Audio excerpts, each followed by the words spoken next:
안녕하세요, 문쌤입니다. 자, 오늘은 화면까지 나오는 이런 방법을 제가 또 배웠습니다. 여러분의 덕인 것 같습니다. 자, 이 화면에 보이시죠? 오늘은 그 삼성생명이라는 이 회사를 제가 들고 나왔는데요. 자, 이 회사를 제가 오늘 들고 나온 이유는 삼성생명을 사라라기보다는요, 여러분들에게 그 금리, 이 금리에 대한 부분을 설명을 좀 드리려고 예시로 한번 갖고 와봤습니다. 자, 이 삼성생명이 지금 월봉인데요. 아이고, 참 보십시오. 10년 전에 이 가격으로부터 계속 횡보하다가 쭉 빠져갖고, 작년 코로나 때 31,000원까지 떨어졌다가 지금 다시 조금 원점으로 좀 들어오고 있는 뭐 이런 상황인데요. 10년 전에 이거를 공모가에 사신 분들은 정말 피눈물이 날 것 같아요. 그렇죠? 장기 투자가 100% 좋은 거는 아니라는 게 이런 데서는 참 보이네요. 좀 씁쓸합니다. 자, 우리 금리가 뭐냐 하면 우리가 은행에서 돈을 빌리거나 뭐 할 때 은행에서 우리에게 뭐 이자를 내라고 하잖아요. 근데 아무렇지는 뭐 잣대도 없는 상태에서 네가 5% 내라, 10% 내라 이럴 수는 없잖아요. 자, 그거를 국가 그 정책 국책은행이 있잖아요. 우리나라 같은 경우엔 한국은행이겠죠. 그 다음에 미국 같은 경우엔 그 연방 은행 그거 있잖아요. 거기에서 딱 정해줍니다. 그래서 뭐 이번에는 뭐 1.5%, 다음에는 뭐 0.25로 올려서 1.75% 이런 식으로 금리를 올린단 말이에요. 요즘에 올라가는 그 금리가 이렇게 상승하는 추세입니다. 이렇게 조금씩. 자, 그러면 이 금리가 올랐을 경우에 긍정적인 회사와 부정적인 그런 업계가 있다는 거예요. 자, 돈을 빌린 사람들이 금리가 올라간다는 얘기는 이자율이 높아진다는 거잖아요. 그 얘기는 제가 갚아야 될 돈이 높아지는 겁니다. 그래서 자기 회사에 돈이 별로 없는 신생 회사들 있잖아요. 특히 성장을 막 해야 되는 회사들, 그런 회사들은 금리가 오르면 당연히 주가가 안 좋아지겠죠. 자, 반면 은행이나 혹은 보험 이 회사 같은 경우에는 은행 같은 경우에는 금리가 올라가니까 당연히 대출을 해준 돈이 있을 거 아닙니까? 그거에 대한 받을 돈이 높아져 가겠죠. 자, 물론 받을 돈이 올라가다 보니까 그 부실채권들, 즉 돈을 못 갚는 사람들 있잖아요. 그런 위험성도 조금 더 커지긴 하겠죠. 자, 다음 보험이 왜 이 금리에 따라가느냐? 자, 보험이라는 게 어떤 구조냐 하면요. 우리가 보험금을 매년 내지 않습니까? 매달 얼마씩 그 이유는 뭡니까? 제가 10년 후에 20년 후에 혹은 죽었을 경우에 뭔가를 받아내기 위해서 하는 거잖아요. 자, 그럼 이 보험회사들은요, 자기네 그 투자를 안전한 부분에다가 투자를 해야 되는 거겠죠.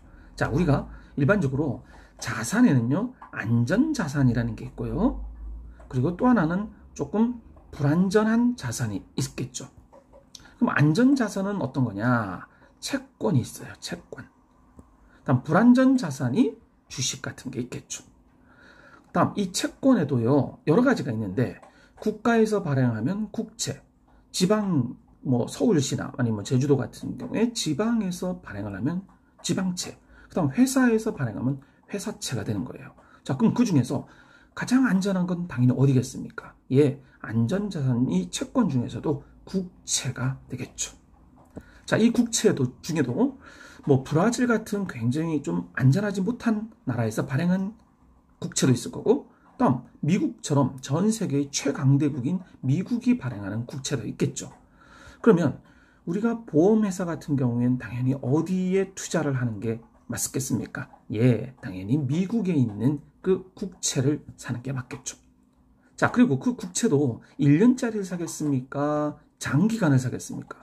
당연히 장기 국채에 투자를 하겠죠.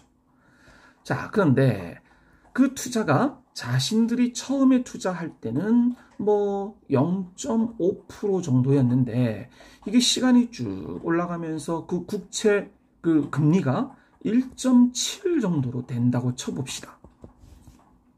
그럼 삼성보험 같은 데가 무슨 뭐 1,000억, 2,000억을 투자를 하겠습니까? 몇 조 정도의 돈을 투자를 하겠죠.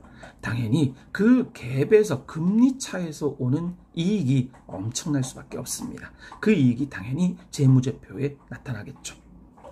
자, 그래서 지금 앞으로 장기적으로 미국채, 장기국채 10년물이 계속 오른다라는데 대부분의 사람들이 예상을 하고 있잖아요. 그래서 요 근래에 그 삼성생명이라든지 뭐 화재 이런 보험회사들의 주가가 이렇게 상승을 하는 부분을 볼 수 있습니다. 자, 그럼 이 삼성생명은요, 이왕 나온 김에 이 회사의 어떤 긍정적인 부분, 이런 부분을 제가 한번 좀 짚어보고 갈게요. 이 주식을 산 분도 많을 것 같고요. 저 역시도 이 주식을 조금 갖고 있습니다. 자, 이 삼성생명은요,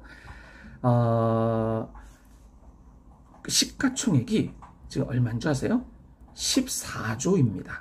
지난 금요일 날, 그 날짜로요. 자, 그런데 아이러니한 게 뭔지 아세요? 이 삼성생명이 삼성전자 있잖아요.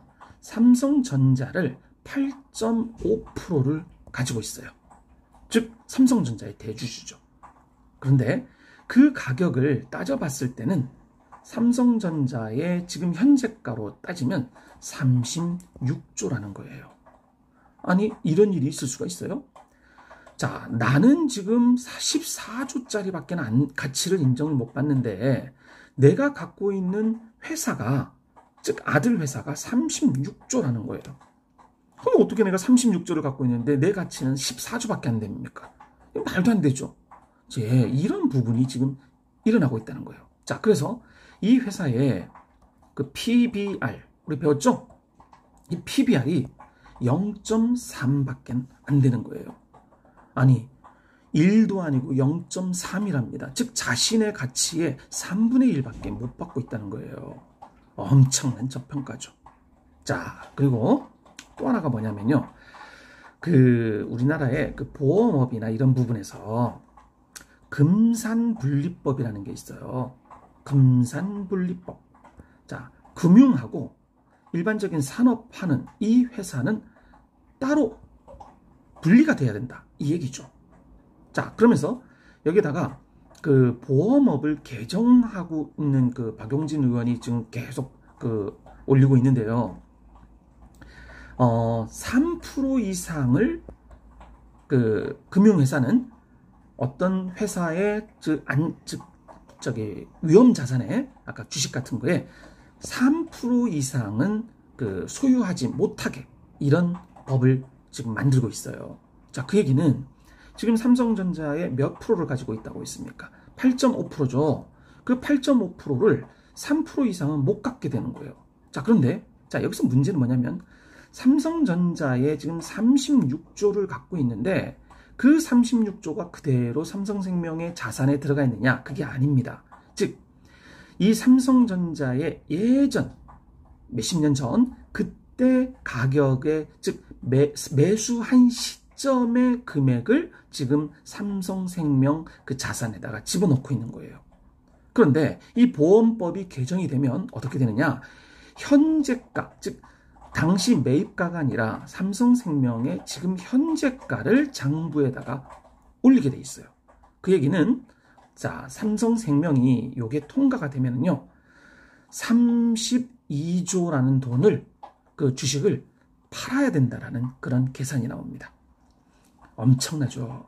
자, 그러면 32조를 팔게 되면 그 중에서 한 11조 정도는요, 그 보험 계약자들 있잖아요. 거기에서도 유배당이라는 그런 보험이 있답니다. 이 유배당을 하는 갖고 있는 그 계약자들에게 분배를 해줘야 되고요. 그리고 나머지 뭐 21조 정도 되는 거는 삼성생명의 자산에 포함이 되겠죠. 자, 그럼 그 자산을 가지고 뭘 하겠습니까? 뭐 다른 커다란 무슨 뭐 생명회사를 M&A를 하든지, 아니면 뭐 흡수 합병을 해갖고 뭐 다른 어떤 금융 쪽으로 뭐 발전을 하든지 여러 가지가 있겠죠. 게다가 배당, 주주들에게도 배당도 이루어지겠죠. 자, 이 삼성생명을 또 하나의 그 투자할 때 기억을 해줘야 될 부분이, 꼭 확인해야 될 부분이 뭐냐면요. 그 2023년 내후년이 되겠죠. 1월부터 그 IFRS 17이라는 그 회계 제도가 있는데요. 자, 이 부분이 굉장히 어려운 부분입니다. 그래서 저도 공부를 조금 뭐 해보려고 하는데요. 쉽진 않더라고요. 자, 이게 회계에 대한 어떤 부분인데 이 회계가 굉장히 어렵잖아요. 자, 일단 크게 두 가지만 보면은요. 자, 이게 발의가 되면은 첫 번째, 그 금융회사들이 자기 자본을 확충을 해야 된답니다. 즉 적립금 같은 거를요, 적립금을 상향을 해야 된답니다. 자, 그 적립금이 뭐냐면 그 보험업자들에게 가입한 사람들에게 돈을 줘야 될 거 아닙니까, 나중에. 그럼 그 부분을 100%를 다 갖고 있을 수는 없지만 뭐 몇 프로, 5%, 뭐 5% 정도를 항상 상시에 적립을 해둬야 된다는 거겠죠. 자, 그 얘기는 자그마한 생명회사는 굉장히 힘들어질 수밖에 없습니다. 반면 이 삼성생명은 워낙 돈이 많은 회사고 또 자산도 많은 회사잖아요. 결국엔 이런 일이 터지면 삼성생명같이 큰 보험회사에는 긍정적인 영향을 주겠죠. 자, 다음 두 번째가 뭐냐면 이게 굉장히 중요한 부분이겠죠. 배당 성향이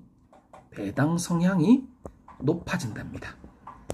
자, 지금 배당 성향이 지금 작년에는 35%였는데요. 요거를 50%까지 끌어올린답니다.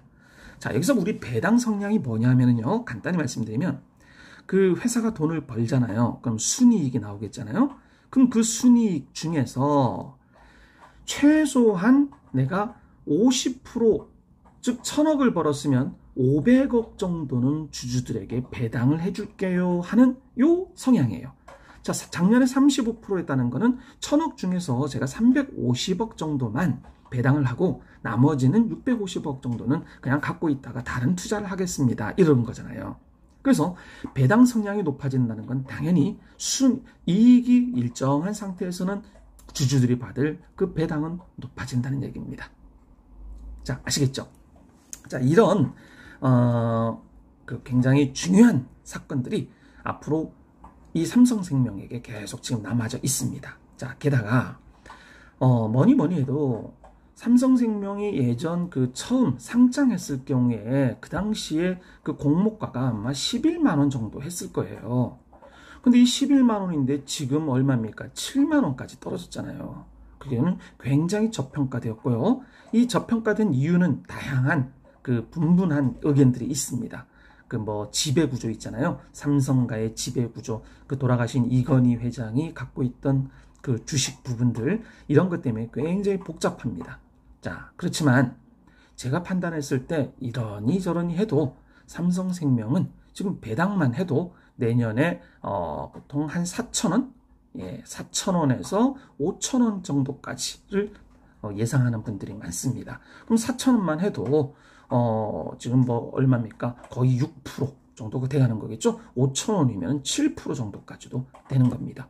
그래서 배당으로도 굉장히 좋고요. 다음 우리나라에서 제일 안전한 회사니까 여러분들이 관심을 가져보면 되지 않을까 싶습니다. 자, 오늘 하루도 즐거운 하루 보내십시오. 감사합니다.